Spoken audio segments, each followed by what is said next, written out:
നമസ്കാരം. കഴിഞ്ഞ ദിവസം സിറിയയിലെ ഇറാൻ കോൺസുലേറ്റിന് നേർക്ക് ഇസ്രായേൽ സൈന്യം നടത്തിയ ആക്രമണത്തിന് തിരിച്ചടി നൽകാനൊരുങ്ങി ഇറാൻ. പക്ഷേ അത് എങ്ങനെ എന്നുള്ള കാര്യത്തിൽ ഇനിയും ആശയക്കുഴപ്പം നിലനിൽക്കുന്നതായിട്ടാണ് സൂചന. കാരണം ഇസ്രായേലിൻ്റെ പ്രധാനപ്പെട്ട ഒരു സഖ്യ കക്ഷി എന്ന് പറയുന്നത് അമേരിക്കയാണ്. നേരത്തെ ഇറാനിലെ തന്നെ പലരും ഈ ആക്രമണത്തിന് പിന്നിൽ അമേരിക്കയാണ് എന്ന് സംശയം പ്രകടിപ്പിച്ചിരുന്നു. പലരും ഇത്തരത്തിൽ ആരോപണങ്ങളും ഉന്നയിച്ചിരുന്നു. എന്നാൽ അമേരിക്കയ്ക്ക് ഈ സംഭവത്തിൽ യാതൊരു പങ്കുമില്ല എന്ന് തന്നെയാണ് ഇറാൻ ഇപ്പോഴും വ്യക്തമാക്കിയിട്ടുള്ളത്.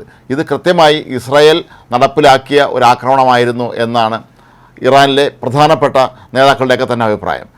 ഈ ഒരു ആക്രമണത്തിൽ 7ഓളം ഇറാൻ റിപ്പബ്ലിക്കൻ ആർമിയുടെ നേതാക്കൾ കൊല്ലപ്പെട്ടിരുന്നു. ഇവരിൽ പലരും പല തീവ്രവാദ സംഘടനകളുടെയും തലപ്പത്ത് ഉള്ളവരാണ് എന്നുള്ളതും അതുപോലെ തന്നെ പല ആക്രമണങ്ങൾക്ക് പിന്നിൽ പ്രവർത്തിച്ചവരാണ് എന്നുള്ളതുമൊക്കെ തന്നെ ഇവരെ വധിക്കാൻ ഇസ്രായേലിനെ പ്രേരിപ്പിച്ച പ്രധാന ഘടകം എന്നാണ് പറയപ്പെടുന്നത്.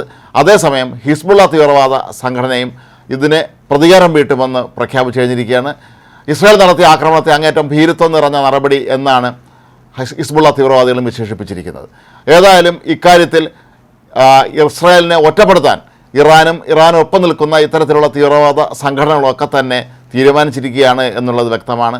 കഴിഞ്ഞ ദിവസം ഇറാനിലെ പ്രസിഡന്റിൻ്റെ നേതൃത്വത്തിലുള്ള ഉന്നതതല സമിതി യോഗം ചേർന്ന് സ്ഥിതിഗതികൾ വിലയിരുത്തിയിരുന്നു.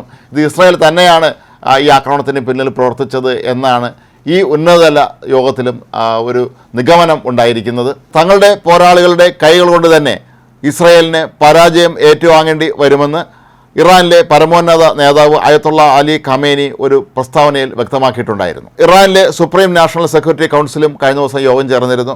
അവരുടെ എല്ലാം തന്നെ നിഗമനം ഇസ്രായേൽ തന്നെയാണ് ഈ ആക്രമണത്തിന് പിന്നിലെന്നും ശക്തമായ തിരിച്ചടി ഇസ്രായേലിന് നൽകണം എന്നുമാണ്. ഇറാൻ പ്രസിഡന്റ് ഇബ്രാഹിം റൈസിയാണ് ഈ ഉന്നതതല യോഗത്തിൽ അധ്യക്ഷത വഹിച്ചത്. ഏതായാലും ഇസ്രായേലിനെ സംബന്ധിച്ച് ഇപ്പോൾ സ്ഥിതിഗതികൾ കൂടുതൽ രൂക്ഷമായി വരികയാണ്. കഴിഞ്ഞ ദിവസം ഇസ്രായേൽ നടത്തിയ ആക്രമണത്തിൽ 7 സന്നദ്ധ പ്രവർത്തകർ കൊല്ലപ്പെട്ട സംഭവത്തിലും ഇപ്പോൾ ഇസ്രായേൽ പ്രതിക്കൂട്ടിലായ മട്ടാണ്. മാത്രവുമല്ല, ഇസ്രായേലിൽ തന്നെ പ്രധാനമന്ത്രി ബെഞ്ചമിൻ നെതന്യാഹുവിനെതിരെ ഹമാസ് തീവ്രവാദികൾ തട്ടിക്കൊണ്ടുപോയ ബന്ദികളുടെ ബന്ധുക്കൾ ശക്തമായ പ്രതിഷേധവുമായി കഴിഞ്ഞ ദിവസം വീണ്ടും രംഗത്തും എത്തിയിരിക്കുകയാണ്.